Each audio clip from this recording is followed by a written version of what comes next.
Et donc, nous allons poursuivre ces dialogues de la santé avec un autre sujet majeur qui est celui de l'économie de la prévention. Nous allons parler de son organisation, de ses financements et de ses paradoxes, puisque comme ça a été dit ce matin, la France consacre 2% de ses dépenses publiques de santé à la prévention. En Europe, c'est plutôt 3%.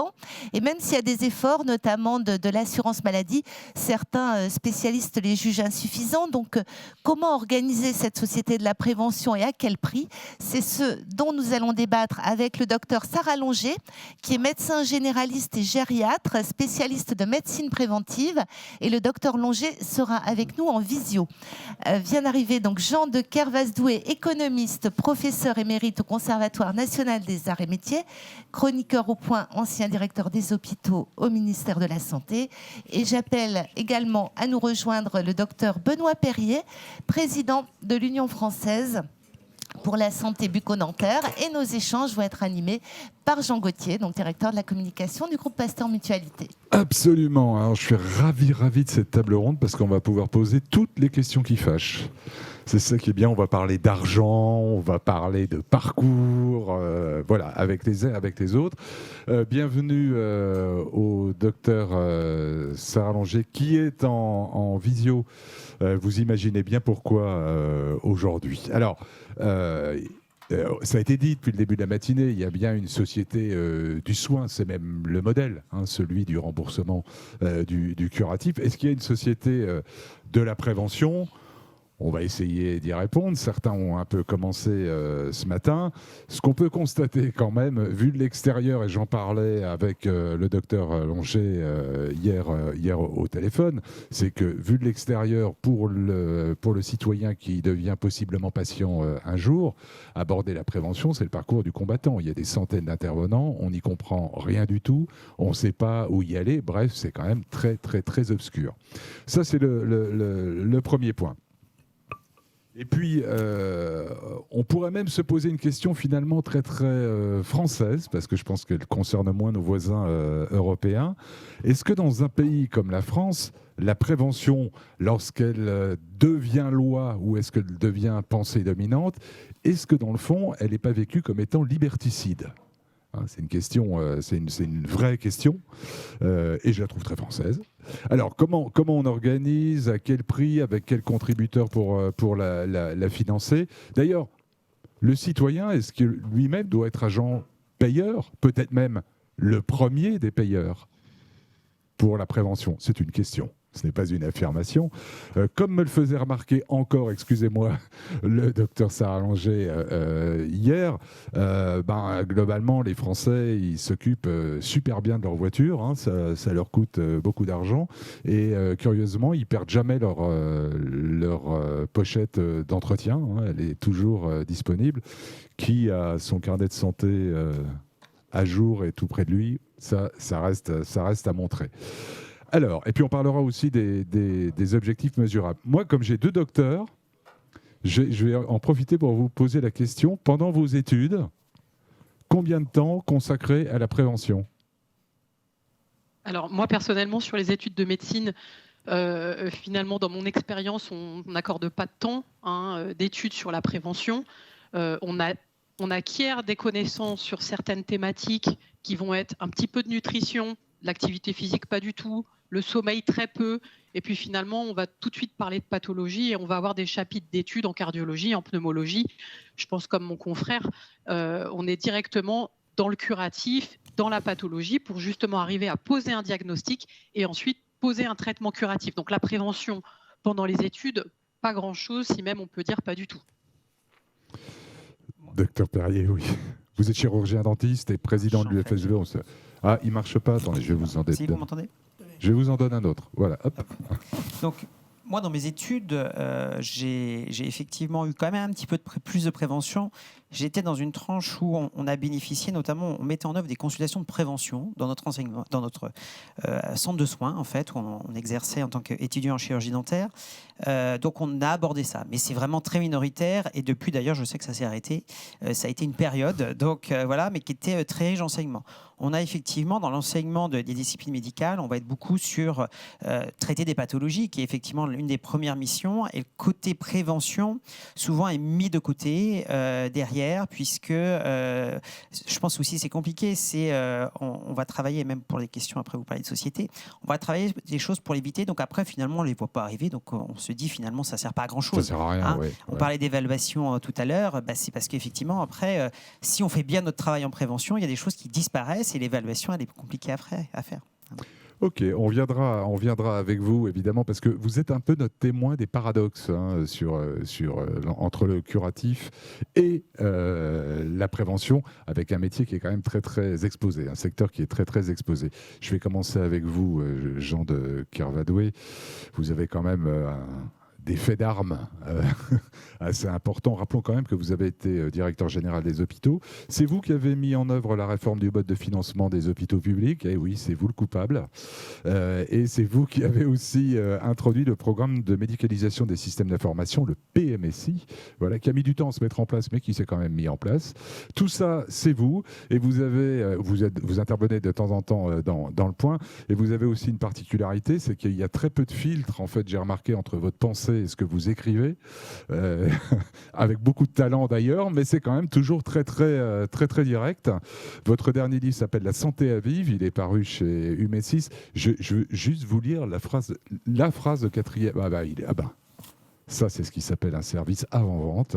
Voilà. La phrase, parce qu'elle est au cœur quand même de ce qu'on est en train de discuter. Pour mener, donc citation, pour mener une politique de santé, la compassion ne suffit pas. Et ce, d'autant plus que les mots de l'empire du bien, solidarité, égalité, qualité, prévention, vérité, précaution, étouffent les débats et dissimulent habilement les conflits de pouvoir, les intérêts financiers et la mainmise de l'État, en mettant en lumière ce que ces mots camouflent, tout en sortant de l'ombre les mots tabous comme argent, rationnement et pouvoir. Voilà, ça donne le ton. Prévention. Vous dites, vous, Jean de Kervadoué, que le mot a tellement de sens qu'il n'en a plus. Oui, quand j'étais encore professeur, bonjour à tous, quand j'étais encore professeur, j'interdisais à mes élèves d'utiliser ce mot. Alors tout simplement parce qu'il est tellement polysémique qu'on ne sait pas de quoi on parle. Parce que le dépistage n'est pas la vaccination, qui n'est pas l'éducation pour la santé, qui n'est pas le confinement, qui n'est pas la limitation de vitesse, qui n'est pas l'interdiction de vendre certains produits chimiques, qui n'est pas la protection des ouvriers sur un chantier, qui n'est pas l'exercice physique, qui n'est pas manger 5 fruits et légumes, qui n'est pas la croissance du prix du tabac, etc. etc. Donc ça, c'est la première chose. Quand on parle de prévention, on ne sait pas de quoi on parle, donc il vaut beaucoup mieux essayer de parler de mesures précises, par exemple la possibilité pour les diabétiques de bien connaître leur maladie et de la gérer correctement, que de parler en général. Parce que, alors, surtout que, et on en a eu l'exemple tout à l'heure, les hommes politiques, dont un éminent député qui était là avant moi, avaient en tête quelque chose qui est totalement faux, c'est que la prévention, ça économise de l'argent. C'est pas vrai. Bon. Alors, à supposer que la prévention soit efficace, ce qui est en partie le cas. Donc les gens vont vivre plus longtemps.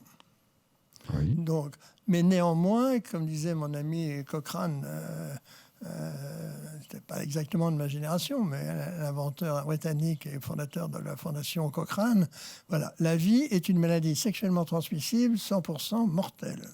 Bien, donc, si on ne meurt pas d'un cancer du poumon, on mourra plus tard d'autre chose. Donc la question de savoir si la prévention économise de l'argent n'est pas une question morale, c'est une question empirique. Et la réponse à cette question, je vais juste prendre 2 exemples.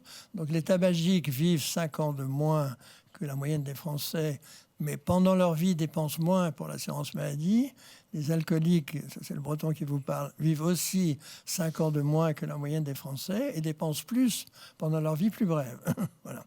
Donc, de croire ou de prétendre, alors, comme vous le savez, on a gagné, vous disiez, enfin c'était dit dans la séance de tout à l'heure, c'est qu'on a gagné 10 années d'espérance de vie à la naissance, et ces années sont les années pendant lesquelles, comme moi, on se fait opérer de la cataracte, comme beaucoup de mes copains, on se fait mettre une prothèse totale de hanche, comme moi, on a 4 pontages coronariens, voilà, quand on meurt plus à 70 ans, moi j'en ai 78, donc on augmente les dépenses de soins.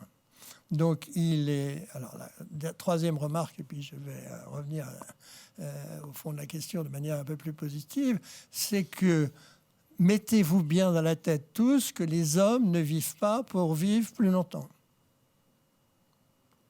Les hommes ne vivent pas que pour vivre plus longtemps. Donc, les hommes n'ont pas pour seule préoccupation dans leur vie d'être en bonne santé. Les hommes boivent, les hommes fument.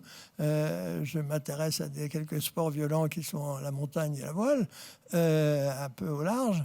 Mes amis guides de haute montagne à Chamonix, à 50 ans, il n'y en a pas la moitié qui sont encore vivants. Donc ils sont conscients, ils ont même une fascination pour la mort qui, moi, me frappe, mais ils sont conscients que leur passion est dangereuse. Donc on ne peut comprendre et on ne peut agir pour l'amélioration de la santé que si on a des bases, et donc il y a en gros 3 catégories de types de mesures de prévention. Il y a l'éducation pour la santé qui est, à mon avis, la grande mesure. Il y a des mesures économiques qui est, et on en a pris l'exemple tout à l'heure, l'augmentation du prix du tabac ou de l'alcool. Et puis, il y a des mesures coercitives qui est, on interdit. On interdit de dépasser la vitesse limite de 50 km/h. On porte le masque. D'ailleurs, une parenthèse très intéressante, je ne sais pas si vous avez lu The Economist cette semaine. L'autre va paraître demain, qui est une évaluation mondiale du port du masque. On a beaucoup de mal à démontrer que ça a été efficace. Donc, quand vous avez la littérature mondiale sur des études sérieuses, c'est-à-dire contrôler est-ce que c'était bénéfique ou pas bénéfique, il y a une étude de Sri Lanka qui montrera que c'est vraisemblablement bénéfique, mais enfin, ce n'est pas aussi bénéfique que ça. Alors tout ceci pour dire que nous avons effectivement des problèmes majeurs dans notre pays, dont l'un a été évoqué tout à l'heure et le sera de nouveau cet après-midi, qui est le surpoids et la croissance de l'obésité. Mais on peut dire que les politiques ne marchent pas. Ça ne marche pas. On est passé entre 2000 de 8,5% de la population d'obèses à exactement le double, 17%. Et ceci, malgré la publicité sur il faut manger 5 fruits et légumes, le code couleur, etc. etc. Donc, comment d'abord reconnaît-on que ça ne marche pas ? Comment comprend-on pourquoi ça ne marche pas ? Alors, il y a des tas d'explications, dont une d'entre elles, vous savez, à Paris, 25% des gens qui vivent à Paris ne préparent plus de repas. Et donc la manière dont étaient gérés les repas dans les familles, est en train de changer, etc., etc. Donc, si vous voulez, on ne peut avoir de politique de prévention que si on a un diagnostic précis de l'état de santé d'une population. On a des mesures envisageables que si on les évalue. Donc, mon équipe a évalué, par exemple, et c'est une des rares études, ça a été signalé par la Cour des comptes, qui a évalué assez sérieusement le dispositif Azalée. Vous savez, Azalée, donc, c'est un dispositif qui permet d'avoir des infirmières à temps plein pour la seule éducation pour la santé des diabétiques. Payés en tant que salariés par l'assurance maladie, ça marche. Ça, donc, semble-t-il, c'est très bénéfique. Simplement, ça n'a pas été généralisé. Pourquoi cette étude lancée par des médecins de l'ouest de la France et qui s'est un petit peu diffusée n'est pas devenue générale? Alors, et je terminerai. J'ai été, depuis très longtemps, en décennie, PQ, personnalité qualifiée, à de nombreux programmes d'évaluation pour la santé. Simplement, vous remarquerez qu'on utilise le conditionnel et jamais le présent. C'est-à-dire qu'on remarque, par exemple, la Bretagne, qui est chère à mon cœur, qu'on a un taux de suicide très élevé en Bretagne. Bon. Alors moi, j'en avais tellement assez que il faut prévenir le suicide. Alors j'ai dit oui, certes, mais vous n'en avez pas empêché de vendre des cordes dans un pays de marins. Donc à un moment, il faut arrêter de dire n'importe quoi. Donc comment prévient-on le suicide? Enfin bref, il ne faut pas se payer de mots. Or, il serait possible, comme le font les entreprises, d'avoir des programmes de santé régionalisés. Je remarque en passant, les grandes régions actuelles sont trop grandes. Et puis d'avoir des programmes sur la lutte contre l'obésité, sur la prise en charge des maladies cardiaques, dont je vais dire un mot, quand vous regardez la transplantation rénale ou la prise en charge de l'insuffisance rénale chronique, vous voyez que vous avez des variations considérables d'une région à l'autre. Pourquoi ne pas dire précisément dans une région déterminée, écoutez, mes chéris, vous êtes 3 fois en dessous de la moyenne nationale, pour des raisons que l'on connaît, et votre objectif précis, c'est d'augmenter le taux de transplantation, ou le taux de dialyse à domicile, ou le taux de dialyse péritonéale, enfin peu importe, mais avec des objectifs, et puis de regarder si ça marche. Alors c'est pas du tout ce qui se passe. Alors je terminerai à la fois sur les données de santé et sur l'évaluation. Bon, en un mot, si vous voulez, le corps médical s'est toujours débrouillé pour défendre le non-accès aux données de santé pour se protéger de leur évaluation.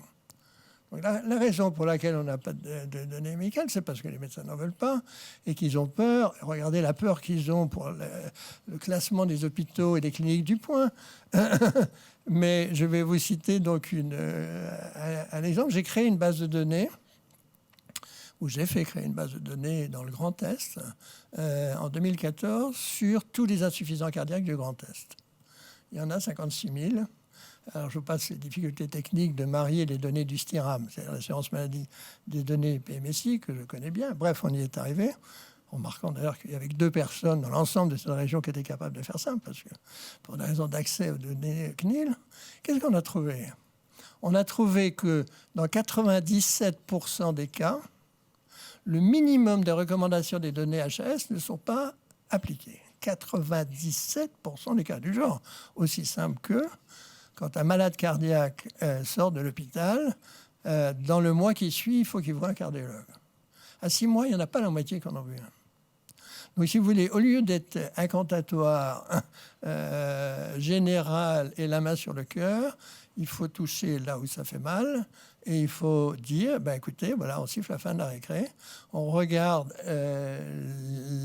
l'application des pratiques dans telle ou telle région et on prend des mesures correctrices. Docteur Sarah Langer, vous venez d'écouter Jean de Kervadoué. D'abord, ça vous inspire quoi? C'est très riche, hein? Alors, bien sûr, c'est riche, mais je vais vous donner plutôt mon approche du terrain, puisque voilà, clairement, je suis en consultation en permanence. Et donc, j'ai été formée sur l'hôpital public avec des pratiques essentiellement en gériatrie, de manière polyvalente, dans tous les services de médecine et de gériatrie et de chirurgie, en donnant des avis médicaux de manière assez globale. Et ce qui m'a du coup amené à réfléchir à la consultation de médecine préventive. Qu'est-ce qui se passe à l'heure actuelle?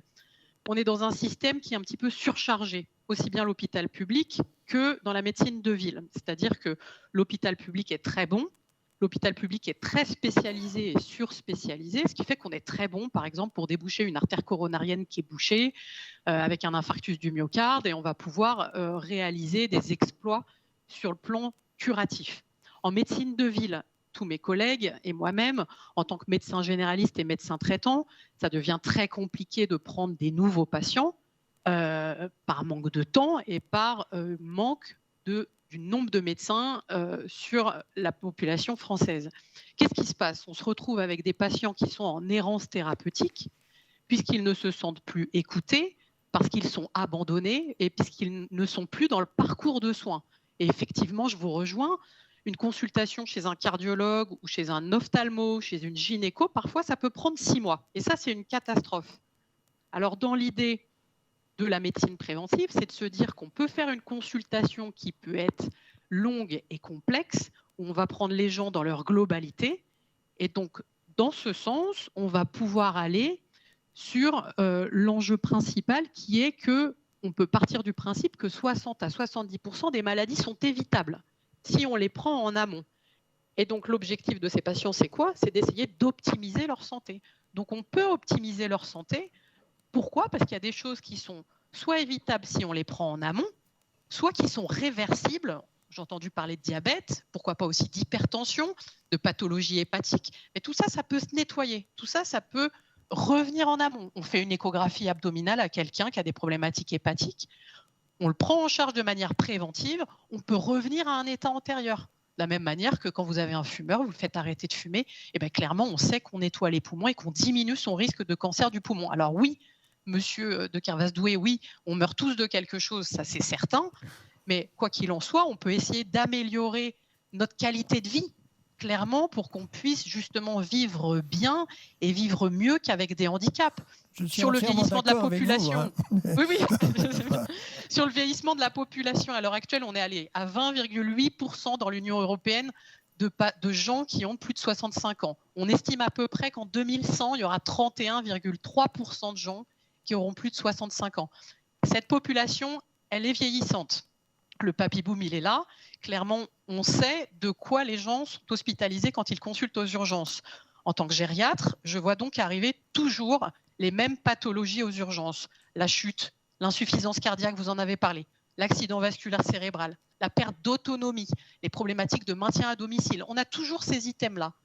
Et on sait que ces items-là, si on agit en amont, on peut essayer de les réduire par des méthodes qui sont simples. Donc, il faut aussi responsabiliser les gens. J'en entendais parler juste à la fin de la table ronde précédente.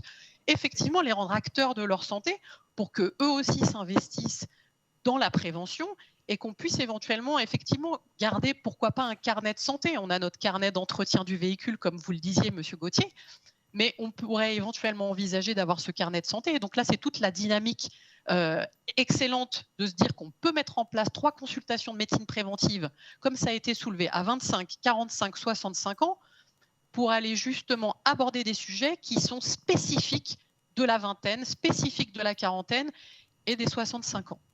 Et donc ça me semblerait utile de proposer ça, éventuellement qu'on puisse les anticiper et les programmer, sans bien sûr les rendre obligatoires, mais de faire participer les gens pour qu'ils soient tous acteurs vraiment à proprement parler de leur santé. Docteur Langer, juste oui. Deux questions, alors là très concrètes. Donc vous faites des consultations de prévention, ce qui est quand même pas si fréquent que ça. D'abord, je voulais connaître la proportion entre sur les patients que vous recevez, oui. La proportion en gros entre ceux qui sont déjà malades et ceux qui n'ont rien du tout et qui, là, ont vraiment une démarche de prévention pour les années à venir. Alors, sur la consultation de médecine préventive, en effet, j'ai réfléchi à la mettre en place parce que c'est mon parcours qui m'y a amené. En tant que gériatre, effectivement, j'en avais peut-être un peu assez de voir que c'était toujours les mêmes motifs de consultation et qu'effectivement, tout était potentiellement évitable. Cette consultation de médecine préventive, elle est longue, elle demande du temps, elle dure 1 heure. Et sur cette heure, on a le temps de faire le point sur l'approche psychologique, sur l'approche physique, d'avoir cette approche globale qu'il est essentiel d'avoir et de regarder tous les médicaments, d'avoir une approche aussi thérapeutique. Concrètement, sur cette consultation de médecine préventive, c'est intéressant parce que je l'ai ouverte en juillet 2020, donc en sortant de l'hôpital public, j'ai créé cette consultation et je me rends compte que finalement, maintenant, avec le bouche à oreille, probablement, il y a une grosse partie de la population qui vient me voir avec comme demande, parce que je leur demande quel est votre objectif dans cette consultation de médecine préventive et beaucoup vont me répondre, je veux optimiser ma santé, je veux bien vieillir. Et finalement, je vous rejoins aussi, monsieur de Kervasdoué, très peu de gens disent je veux vivre longtemps. Ça arrive rarement, on ne me le dit pas, on me dit je veux vivre en bonne santé, je ne veux pas avoir de handicap, je veux essayer de me débarrasser de mes traitements. Et c'est intéressant parce que finalement, les gens qui veulent s'occuper d'eux, on en retrouve à tous les âges de la vie, puisque finalement, sur mes statistiques, je retrouve essentiellement plus de femmes que d'hommes, bien sûr c'est intéressant, mais aussi finalement les gens consultent à partir de 30 ans en médecine préventive. J'aurais pensé que ça serait beaucoup plus tardif, mais finalement à partir de 30 ans et majoritairement 40 ans jusqu'à les 70 ans essentiellement, les gens sont dans une dynamique de prévention. Donc à 25 ans, on va s'intéresser à des risques qui sont plutôt de l'ordre de la sexualité, de l'addiction, tabac, alcool, et puis aller faire des dépistages. Et puis à 45 ans, on va s'intéresser à tous les cancers qui peuvent arriver à cet âge-là et aux risques diabétiques et cardiovasculaires. Et à 65 ans, on va aussi s'intéresser à d'autres problématiques, notamment la perte d'autonomie et aussi d'autres cancers et des facteurs de risque chez la femme notamment, très important parce qu'on ne souligne pas assez les risques, par exemple, cardiovasculaires chez la femme post-ménopausique. Voilà, je ne sais pas si j'ai répondu à vos questions. Absolument, absolument. Et alors celle-là est très directe et très pragmatique. Une consultation de prévention, pas d'acte, pas de cotation. Voilà, ça c'est pas possible à mettre en place. Ça coûte combien ? Ça, c'est pas Alors, je suis partie du principe qu'en fait, sur l'hôpital public, j'avais fait des démarches avec la direction de l'hôpital pour voir si on pouvait mettre en place ces consultations de médecine préventive. Et comme vous le dites, pas d'acte, ni d'imagerie, ni biologique, donc c'est pas rentable. On peut pas créer une cotation sur une consultation qui dure 1 heure. Donc, pour un établissement public, c'est une consultation qui va être à perte. En cabinet de médecine de ville, finalement, on fait simple. On voit de quelle manière on veut travailler. Qu'est-ce que je veux apporter à mon patient? Comment j'ai besoin de construire ma consultation de médecine préventive? Et ça, c'est la priorité. La priorité, c'est de voir qu'est-ce que j'ai envie de mettre en place dans cette consultation. Et ensuite, pour que le modèle soit viable économiquement, bien entendu que si les collègues sont à 25 € sur un quart d'heure, il faut faire en sorte que ça soit quand même rentable et que ça soit jouable. Voilà. D'accord, mais la base de remboursement pour le patient, c'est bien 25 €. La base de remboursement sera toujours de 25 € et la mutuelle, en fonction du type de mutuelle, qui rembourse en fonction de leur action dans le monde de la prévention. Je sens que Benoît Perrier veut intervenir parce que lui, il est au cœur, c'est vrai, vous êtes franchement au cœur d'un système qui est, d'un secteur professionnel médical qui est très particulier. Alors, on a un champ qui est particulier, mais qui est au cœur de la santé, du début jusqu'à la fin de la vie. Et on est un champ qui est sous-estimé, notamment dans la place de la santé. Sous-investi et dans différents domaines. On est une profession par contre qui s'est mobilisée. La théorie du aller vers en santé publique, ça fait 56 ans qu'on le porte. Nous, c'est pas nouveau, on le fait. On a des professionnels qui sortent dans leur cabinet, ça c'est un facteur qui était très important. Et on a un cadre aussi où on a mis en place des consultations de prévention qui sont dans le cadre de l'assurance maladie, qui sont ciblées sur des âges. On discutait tout à l'heure sur l'assurance maladie. Le problème, c'est quand il y a un cas national. Après, quand il faut les actualiser, les réévaluer, les étendre, c'est très compliqué dans ce cadre-là. Mais c'est quelque chose qui se fait progressivement. Alors, en santé publique, on voit qu'à peu près, pour des mesures, il faut à peu près 12 à 15 ans pour que ça s'applique. Entre le moment où vous dites qu'on en a besoin et le moment donné où on peut le réaliser, on a convaincu tous les acteurs, on se dit c'est vraiment une nécessité, c'est maintenant qu'il faut le faire. C'est à peu près 12 à 15 ans dans la lecture qu'on peut avoir.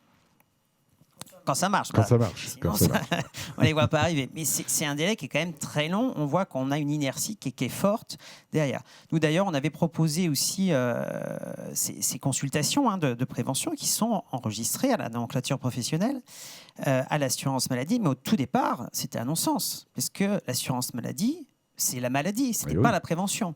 Donc nous, on avait dit, changeons le nom. L'assurance santé, ça serait quand même peut-être un objectif de société différent. C'est toujours l'assurance maladie, mais je pense qu'effectivement, il y a besoin de revoir ce cadre et c'est un projet de société. Quand on parle du financement, moi, je ne dis pas que la prévention, ça va coûter moins cher. C'est qu'on va attribuer des sommes pour vivre différemment éventuellement et pour avoir un autre projet individuel ou collectif. Et ça, je pense que c'est important, notamment dans une cohésion de société, c'est de savoir quel est le projet. Est-ce qu'on attend que les gens tombent malades, qu'on sait que certaines pathologies sont évitables? Pas tous.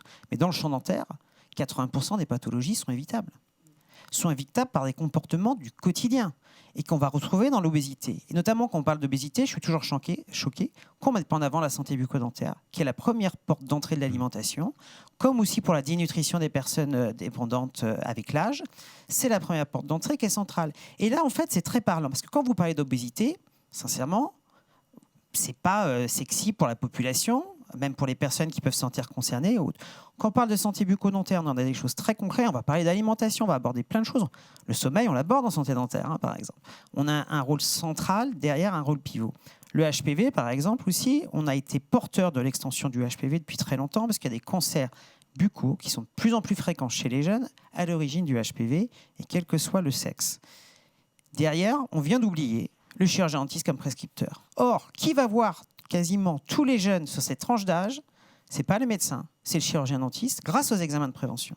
Et là, on a un rôle de prévention et on va être aussi un rôle vis-à-vis des parents. Le HPV, il y a un gros problème autour de la sexualité pour les parents, la vision de leurs jeunes et la sexualité. C'est compliqué. Et quand on parle de santé dentaire ou autre, on dédramatise un petit peu cette approche-là. Donc, il faut être en réseau, multi-acteurs, les professionnels de santé à leur place. Pour moi, ils doivent sortir aussi de leur exercice. C'est ce qu'on a fait dans notre profession. C'est essentiel. Moi, je suis président d'une structure professionnelle. J'ai un cabinet, je fais encore des actions terrain et c'est essentiel. On ne peut pas piloter la santé publique si on n'est pas au contact des populations. Ça, c'est un gros problème de nos structures. On a effectivement des experts en santé publique, mais qui ne sont pas au contact des réalités. Le problème, c'est qu'on peut parler d'obésité, mais quel est le facteur de vie, quel est le projet, les complications familiales ou autres. Puis de temps en temps, c'est peut-être pas le moment pour cette personne-là à ce moment-là, mais ça sera peut-être dans 1 ou 2 ans. Et il faut toujours garder la porte ouverte. On le voit, nous, en santé dentaire, des patients qui sont dans un état catastrophique, qui ne veulent pas se prendre en charge. Parce que pour X raisons, et 2 ans après, c'est le moment, mais on leur a laissé la porte ouverte et pas leur dire « Ah, vous ne voulez pas faire, ça sera fini, vous n'êtes plus dans le système ». Donc, pour les professionnels, c'est important de se confronter à des réalités qu'on ne voit pas dans nos cabinets. Et le aller vers, aussi avec les professionnels, c'est quelque chose qui est essentiel, qu'on doit dynamiser, on va dire. La pratique n'est pas juste, on a un lieu d'exercice qu'il faut essayer de dynamiser avec peut-être ces consultations de prévention qui doivent être accessibles. Moi, j'ai un problème sur les âges qui sont définis sur les actes de prévention. Ça peut être du sens sur la santé générale, mais pas tout à fait sur la santé bucco-dentaire. On a une préconisation qui serait un peu différente, qui sont liées à des enjeux par rapport à des maladies inflammatoires, parce qu'on parle souvent des maladies carieuses. Mais chez l'adulte, le gros enjeu, c'est les maladies des gencives, de l'os, qui sont des maladies inflammatoires, avec un complexe où on multiplie par 5 le risque d'accident cardiovasculaire, ce qui n'est pas rien. Le diabète aussi, on va avoir des interrelations. Dans la prévention de la dépendance, on voit très bien que le facteur dentaire est très marquant. Donc tous ces éléments-là, on a repéré, grâce aux données de santé, des âges de décrochage et des âges d'apparition, mais qui ne sont pas celles actuellement qui seront promues de manière générale. Donc là, moi, j'ai une petite dissension avec ça. Alors peut-être qu'on se calera sur ça s'il faut se caler sur ça, si on doit avoir aussi un côté à volet bucco-dentaire, mais on a un petit décalage là-dessus, mais on a des actes. Et sur la donnée de santé, on a un problème, on ne veut pas la payer. Parce qu'on dit toujours, il y a les données, alors il y a les données du système de soins, mais ça c'est le soin, ce n'est pas la santé, ce n'est pas l'état de la population. Et c'est très riche d'enseignement, c'est difficile à exploiter, ça demande de temps en temps des accès un peu particuliers. Si, on peut avoir des accès. Oui, on a exploité. À quel prix voilà. À quel temps? Moi, je l'ai exploité sur des données. La base de données PMSI, elle était en libre d'accès pendant 10-15 ans. Et au nom, alors si vous voulez, le gouvernement a un discours totalement orwellien, c'est-à-dire que au nom d'une liberté d'accès, ils l'ont rendu quasiment impossible, sauf sur des sujets précis, dans des domaines précis. Et ce n'est pas le cas des données de médecine de ville. Ce n'est pas le cas du SNERAM. Donc, on a une base de données fantastique qui est totalement sous-exploitée parce qu'on pourrait quand même regarder à ce moment-là de près comment les gens sont soignés, ce que apparemment tout le monde ne souhaite pas. Oui, sur la donnée, on peut quand même l'exploiter. On a fait, nous, des projections quand le SNDS a été ouvert. On a travaillé en collaboration avec un OAS. On a pu sortir on nous disait au départ qu'on ne va rien pouvoir en faire de ce système. On peut en faire des choses. Mais le problème, c'est qu'on n'a pas de la donnée épidémiologique. Et depuis, par exemple, sur le champ dentaire, depuis 2006, vous n'avez plus d'enquête épidémiologique parce que ça a un coût. Or, comment voulez-vous évaluer, faire de la programmation sur des domaines si vous ne financez pas aussi l'évaluation? L'évaluation, à chaque fois sur des projets, l'évaluation, elle passe au rabot. Ça coûte cher, hop, on élimine. Et on nous dit, vous n'avez pas d'évaluation après pour capitaliser. Mais il y a un moment donné, effectivement, il faut parler financement du soin, financement de la prévention et financement de la donnée, de l'épidémio, de l'évaluation, qui doit être aussi un champ vraiment spécifique. Est-ce que vous permettez qu'on rebondisse sur ce sujet qui est tout à fait central, Donc les dépenses de santé, ça doit être de l'ordre de 300 milliards d'euros. On a vu tout à l'heure les dépenses d'assurance maladie, c'est de l'ordre de 240. Une boîte normale fait... Alors, les grandes boîtes font 10% de recherche, mais à un moment de déraison, pensons que l'assurance maladie fasse 1% d'études et de recherche. Bon, ça voudrait dire 2,4 milliards. Quand vous regardez ceux qui font des études et ceux qui jouent un rôle sur quelque chose qu'on a vaguement évoqué, mais qui est tout à fait central, qui est la question des nomenclatures. Bon. Au rythme actuel, l'ancien patron de l'adresse m'avait dit, écoute, tel qu'on est parti, on en a pour 300 ans. Bon. Et l'investissement intellectuel dans le monde de la santé, je ne parle pas des régulateurs, mais l'investissement qui ne sont pas toujours intellectuels, mais ils sont régulateurs néanmoins, c'est de l'ordre de 50 millions d'euros. Ce n'est pas raisonnable. Donc vous avez tout à fait raison de dire que l'étude Asalée, pour évaluer l'étude Asalée, on met 1 an et demi à 2 personnes ou 3 personnes et qu'on sous-investit collectivement dans le domaine de l'évaluation et, comme vous le disiez, monsieur, dans l'usage ou l'utilisation des données de santé, sachant que par ailleurs, et ça viendra peut-être de là, je vous rappelle qu'il y a dans le monde aujourd'hui 1 million d'applications santé sur les téléphones portables. 1 million. Donc je pense que ça viendra d'une exploitation par Google ou sa sœur, enfin bon, bref, mais ça ne viendra pas du ministère de la Santé. Ça rallongeait, oui, pardon, ça rallongeait, du coup, Oui. en termes d'évaluation. Alors vous avez, comme vous avez un cabinet, comment vous faites pour évaluer en fait votre travail? Parce que vous n'êtes pas très nombreux quand même à faire ça aujourd'hui, à faire ce type de consultation. Comment faites-vous sur le temps pour évaluer en fait ce que vous faites? Alors, il y a plusieurs évaluations. Hein. Si on parle clairement, il y a l'évaluation statistique sur la population, effectivement, que je reçois en cabinet. Donc ça, avec mon secrétariat sur place, donc on reprend les données.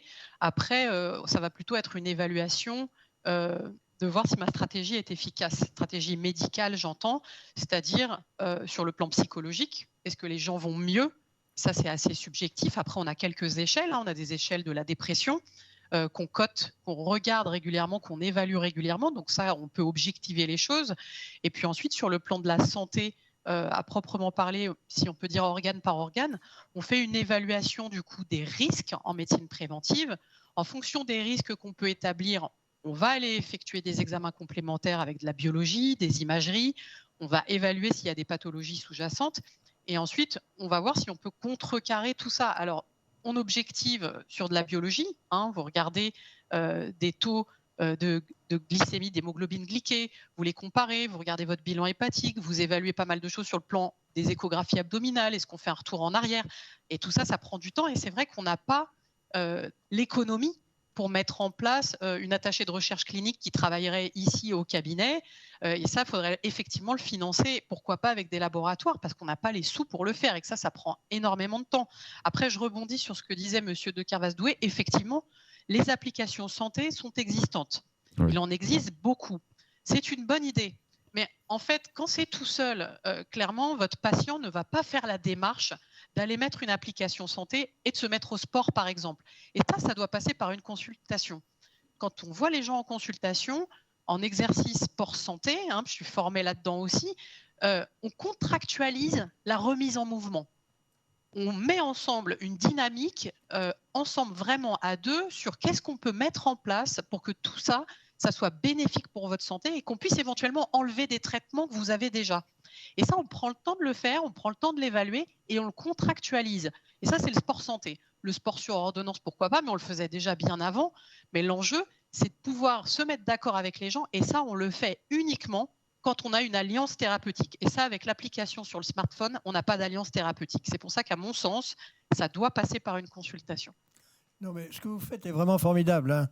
Mais ce que vous faites d'abord, non, mais c'est vrai. Ce que vous faites d'abord et avant tout, c'est de l'éducation, en fait. Alors, de l'éducation, ça c'est la partie effectivement sur le sport ou la nutrition. Après, on évalue des facteurs de risque. Absolument. Donc on évalue effectivement des maladies qui pourraient venir ou être déjà là. Mais je voulais juste simplement dire un mot du niveau d'éducation moyen des Français en nutrition. Alors, on pourrait aussi parler du niveau d'éducation moyen des médecins en nutrition, parce qu'il y en a moins de 400 en France qui ont suivi le DES, et en plus, ils s'occupent en général, et c'est normal, des pathologies, mais la formation moyenne d'un cardiologue, etc., dans ce domaine est vraiment très, très limitée, et je dis en plus très déformée par les journaux, et notamment les journaux féminins. C'est-à-dire qu'on pense que ce qui compte, ce sont les vitamines et les oligo-éléments, et la base qui est lipides, glucides, protéines, l'interaction entre exercice physique, etc., et le microbiote, enfin tout ça. Et c'est pareil dans le domaine de base du fonctionnement du corps masculin et féminin. Je vous citerai une amie dont vous connaissez tous le nom, qui est une personne très connue, néanmoins une femme, mais qui voilà, à l'époque où elle était plus jeune, disait avoir senti son ovulation alors qu'elle était sous pilule. Donc d'expliquer que la pilule bloque l'ovulation, ça ne l'avait jamais appris. Oui. donc, vous voyez que, et c'est ça toute la difficulté d'ailleurs de l'éducation pour la santé, et c'est ça la raison pour laquelle on a énormément de mal, y compris dans le dépistage du cancer du sein, même comme dans l'Hérault pendant longtemps, il y a eu un programme formidable avec des camions qui permettaient d'aller dans les petits villages, enfin bref, mais on y arrivait même quand on faisait tous ces efforts-là, il y a 30 à 40% des personnes, et des femmes dans ce cas précis, entre 49 et 70 ans, qu'on n'arrive pas à attraper. Comment on fait? Est-ce qu'on rend ça obligatoire? Enfin bref, il y a des vrais sujets de base qui nous ramènent à l'éducation à l'école et ce qu'on appelait aujourd'hui, ce qu'on appelle SVT, où on parle beaucoup plus des bienfaits non prouvés du bio et assez peu de l'alimentation générale. Mais je me permets de vous rejoindre effectivement sur les formations en nutrition. Elles sont extrêmement limitées pendant les études de médecine. On est très peu formés en nutrition. Les collègues spécialistes, effectivement, ne le sont pas. Maintenant, c'est vrai que quand on voudrait orienter vers des diététiciennes, elles ne sont pas remboursées. Et donc ça, c'est une problématique également. Et maintenant, je vous rejoins aussi sur l'éducation à l'école. La formation et l'éducation à la nutrition devraient être commencées et débutées sur les écoles primaires, parce que les enfants qui vont recevoir ces informations vont les transmettre aux parents. On le fait régulièrement, il y a des équipes qui vont dans les écoles et on voit clairement qu'il y a une application qui est simple. Et quand on explique aux parents, quand on les invite et qu'on leur donne un budget, qu'on leur montre qu'on peut manger équilibré en achetant des fruits et des légumes et en achetant des choses qui font plaisir aussi, qu'on peut mettre ça en place à l'école, dans la famille et que ça ne coûte pas plus cher, c'est là où ça commence et ça devrait commencer à l'école. Et sur le cancer du sein que vous évoquiez, effectivement, il faut apprendre aux femmes l'autopalpation. L'autopalpation, ça pourrait passer par des messages à la télé, des messages réguliers à la radio, et il n'y a rien de compliqué là-dedans. Et ça, on peut effectivement, encore une fois, anticiper avant d'arriver trop tard.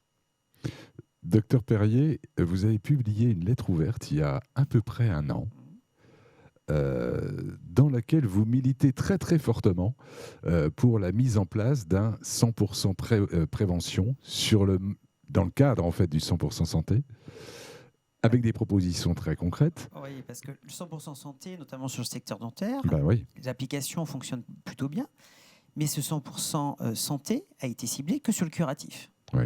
Or, on est sur des pathologies qui sont prises en charge, on est sur les pathologies bucco-dentaires, on le voit souvent comme quelque chose de ponctuel. Or, ce sont des pathologies chroniques.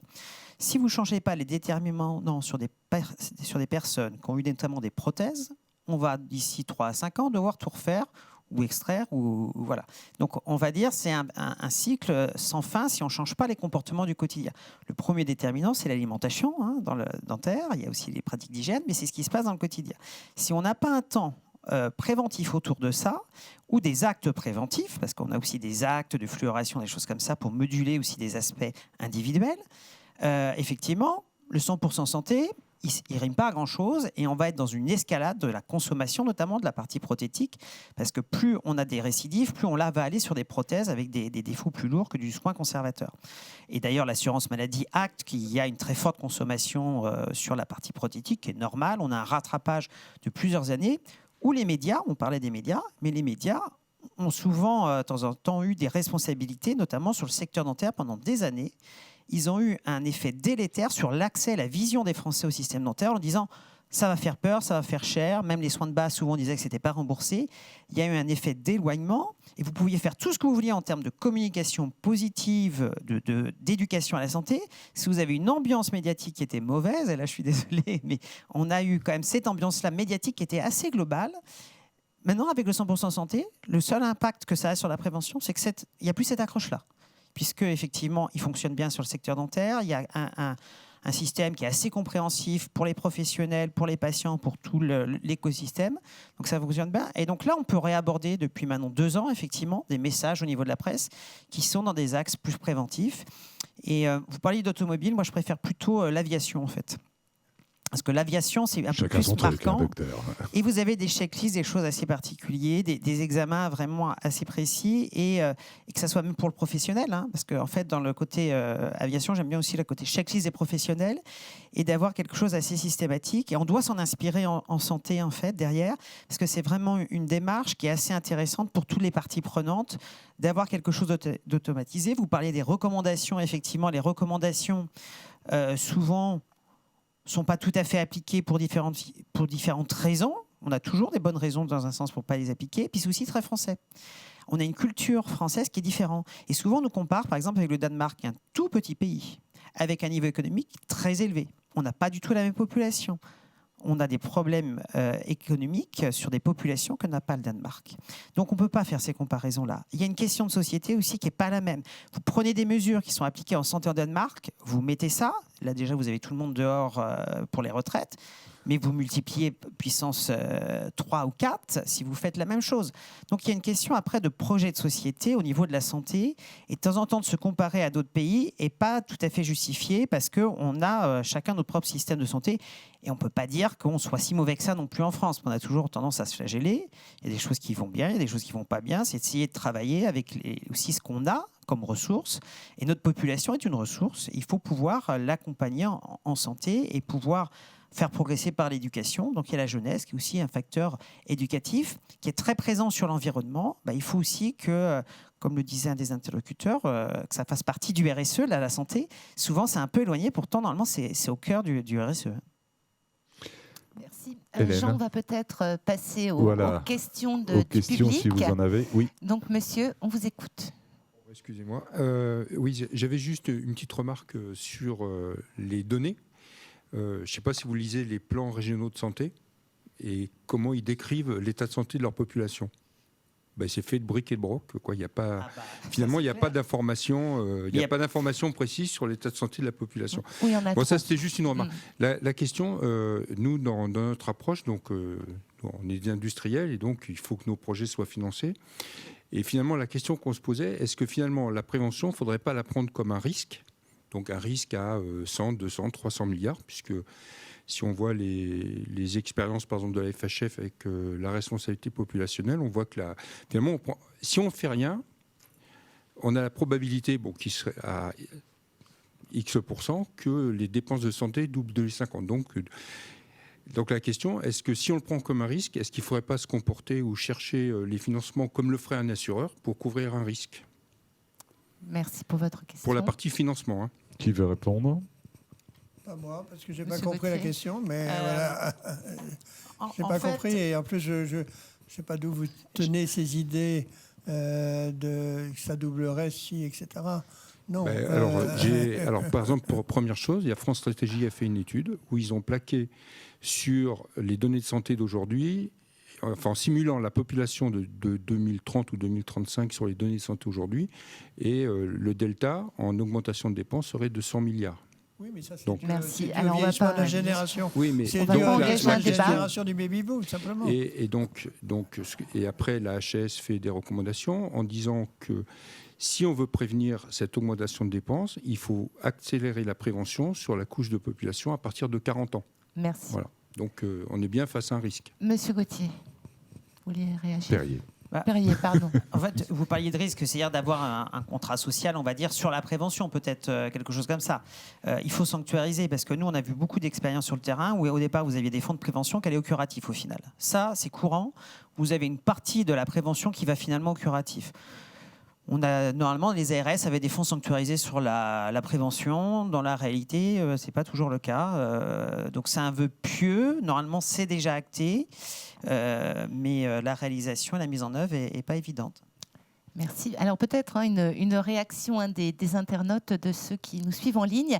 Finalement, la prévention ne serait-elle pas opposable à des modes de vie liés à notre culture, notre patrimoine gastronomique et nos habitudes de bon vivant? Nous en revenons à la nutrition, oui. Mais effectivement, l'impact de cette culture est gastronomique. La réponse est oui, mais c'était plutôt l'inverse. Comme vous savez, les Américains parlaient de French Paradox, qui montrait que jusqu'à une date récente, enfin c'est toujours le cas, heureusement d'ailleurs, parce que comme vous savez, aux États-Unis, donc 60% de la population est en surpoids et 30% de la population est obèse, alors qu'en France, ce n'est seulement que 18%. Et c'était lié donc à ce qu'ils appellent le French Paradox. Et puis il y a un livre qui s'est très très bien vendu aux États-Unis, qui expliquait pourquoi les femmes françaises étaient minces, ce qui n'était pas le cas, des Américaines. Mais nos conditions de vie, il se trouve que, je vais m'arrêter là, mais traditionnellement, la manière de se nourrir en France était ce que recommandent les diététiciens. C'est-à-dire 3 fois par jour, en famille, des produits de saison. On mange ce qui vous est servi et pas ce que vous commandez sur Internet. Mais malheureusement, ces habitudes alimentaires sont en train de changer. On ne mange plus, au moins le repas de midi en famille, on mange dans les cantines scolaires ou dans les cantines d'entreprise, voire dans les snacks dans la rue. Et par ailleurs, on commande. Et une des choses que l'on oublie, comme vous savez, les agros, puisque ça a été ma formation d'origine, connaissent beaucoup mieux la nutrition que 99,9% des médecins. Donc, on oublie simplement que, et par ailleurs je cuisine, c'est que pour même préparer un repas simple, c'est au moins 1 heure, à condition qu'on ait déjà fait les courses. Et donc, si on veut faire une salade, couper 3 carottes, etc., donc c'est 1 heure. Donc, quand des mamans célibataires reviennent fatiguées chez elles, que les gamins, voilà, ils ont déjà commandé une pizza, ils regardent ça devant leurs écrans. Donc, c'est ça qu'il faut analyser, comprendre et de voir comment on peut agir, sachant que historiquement, c'était plutôt pas mal. Sarah Langer, vous partagez ? Oui, alors ce qui est intéressant quand même quand on parle de mode de vie, c'est que finalement, on sait que quand on prend une population et qu'on la déplace, si on prend des Esquimaux qui ont une bonne hygiène de vie, qui font du sport, qui vont aller chasser, qui vont aller manger ce qu'il faut en oméga 3, et qu'on les déplace aux États-Unis par exemple, on va se rendre compte que ces gens qui avaient très peu de facteurs de risque type diabète ou des maladies cardiovasculaires vont développer les mêmes risques que les Américains, donc dans le pays dans lequel ils se situent. Et donc, on sait mesurer l'impact que peut avoir la nutrition sur ces populations-là qui ont été déplacées. Donc, tout ça, c'est le modèle environnemental et effectivement les modes de vie. L'enjeu, c'est toujours de se dire qu'il faut aussi personnaliser les choses. Parce que si je prends un patient qui a un risque plutôt de cancer ou un autre patient qui a un risque plutôt de maladie cardiovasculaire, je ne vais pas axer ma prévention de la même manière. Et c'est pour ça qu'il faut aller vers une médecine qui va être aussi assez personnalisée, parce qu'on ne va pas pouvoir dresser des protocoles qui seront les mêmes pour tout le monde. Merci beaucoup. Monsieur, vous aviez une question ? Tout à fait. Alors, déjà une remarque par rapport à ce que vous disiez, je rejoins complètement ce que vous disiez sur le fait d'avoir des professionnels de santé publique qui peuvent accompagner les professionnels de santé dans le champ de la prévention, si tant est qu'ils aient une expérience terrain, tout comme on demande aux professionnels de santé d'avoir une culture santé publique, ce qui semble tout à fait normal. J'ai l'impression qu'on a tendance de temps en temps à opposer les deux en disant de toute façon les professionnels de santé vous faites du soin et vous n'avez pas le temps de faire de la prévention parce que vous n'êtes pas assez. Donc finalement confions cette mission-là à d'autres alors qu'en fait c'est pas l'un ou l'autre, c'est plutôt les deux. Et ma question serait, est-ce que finalement on parle beaucoup de prévention depuis ce matin, mais est-ce que le terme qu'il ne faudrait pas également qu'on utilise, c'est la notion de promotion de la santé, dans la mesure où la promotion de la santé ça englobe ce dont on a parlé ce matin, c'est-à-dire des politiques intersectorielles parce qu'on peut parler du logement, de la qualité de l'air, de l'alimentation, de tous ces éléments-là. On peut parler aussi des environnements favorables, c'est-à-dire qu'en tant que kiné, je prône l'activité physique en permanence, mais si jamais j'habite dans une ville où il n'y a pas de trottoir, eh ben les gens ils vont pas marcher s'il n'y a pas des espaces, s'il n'y a pas tout ça. Donc, on en revient à One Health, voilà. D'autant plus que quand on parle de prévention depuis tout à l'heure, j'ai l'impression qu'on se dit oui, mais en même temps, comment ne pas stigmatiser, comment ne pas contraindre, comment ne pas. Et finalement, la promotion de la santé, c'est pas éviter que les gens se comportent d'une certaine manière, c'est prendre la mesure, c'est maîtriser son propre comportement. Est-ce que finalement, c'est pas le levier qu'il faudrait utiliser ? Avec un message qui serait sans doute plus positif aussi. Ça fait partie. La promotion de la santé, c'est un des domaines. Comme vous disiez, effectivement, on met la prévention dans tous les sens. La promotion de la santé, elle a souvent été dévalorisée parce que l'impact est assez difficile à mesurer. Mais ça permet de donner quand même des normes sur lesquelles se référer en tant qu'individu aussi. Mais c'est pas tout, puisque ça va être quelque chose la promotion va être assez uniforme, et notamment sur des publics qui cumulent le plus de risques, elle va être un peu inadaptée là-dessus, mais elle est quand même importante parce que ça donne un fond. La prévention, c'est la combinaison de différentes interventions, du général, du proportionné, de l'individualisé. Voilà, il n'y a pas une prévention, c'est plurifactoriel. Il y a de plus en plus l'environnement. On parlait du One Health. On va faire notre colloque de santé publique le 5 octobre au ministère de la Santé, justement sur la santé environnementale et la santé bucco-dentaire, sur tous les déterminants, parce qu'il y a vraiment effectivement cette prise en compte où on a besoin de conjuguer environnement, santé, et dans tous les sens, comme vous le précisiez, sur l'habitat, sur différents axes, parce qu'il y a un retentissement. Et on a des pilotages qui sont peut-être un peu trop séparés et qui permettent aussi à des enjeux après de contrer certaines mesures. Si on unifie, on aura peut-être moins d'impact sur certains groupes de pression, notamment commerciaux. On le voit dans l'alimentation. Une grosse partie quand même de l'alimentation est liée à l'environnement. Si par exemple on a supprimé des distributeurs dans les lycées, les collèges ou autres, c'est quelque chose qui est favorable. La boisson du quotidien, ça doit être l'eau. C'est ce qu'on a ici et c'est très bien à la table. C'est ça qu'on doit promouvoir, et pas les sodas, les jus de fruits, etc. Les jus de fruits, par exemple, c'est quelque chose qui a été créé par l'industrie. De se dire on a besoin d'être accro à son jus de fruits tous les jours, c'est un gros problème de santé publique. Vous avez maintenant un tiers des jeunes adultes qui ont des maladies érosives à cause de ce comportement qui n'est pas normal. On ne doit pas consommer des agrumes en permanence tous les jours. Et quand on parle d'un jus de fruits, un verre comme ceci, c'est pas la valeur d'un fruit. Un fruit, c'est ça quand vous le pressez. Vous vous rendez compte de la quantité d'acidité, par exemple, qu'on met derrière. Donc il y a tout cet environnement qui est quand même important. Et souvent, on a un temps de retard par rapport aux évolutions. Donc ça, c'est vrai que la réponse publique a du mal à être assez dynamique parce qu'on a effectivement des appuis d'experts et on reproduit, on parlait du plan national santé, effectivement. On a quelque chose qui est assez froid, qui ne prend pas assez le pouls des évolutions rapidement, où ça va le prendre 10 ans après. Merci beaucoup. Est-ce qu'il y a une dernière question ? Non. Alors, sinon, il nous reste vraiment à vous remercier tous les trois. Donc, je vais continuer quand même votre promo un petit peu avec votre dernier livre, Jean de Kervadoë. Donc, La santé à vivre, à vif, pardon, oulala. Quel lapsus. La santé à vif. Vous n'avez pas de livre, alors, docteur Perrier? On a par contre un site. Le micro. Ouais.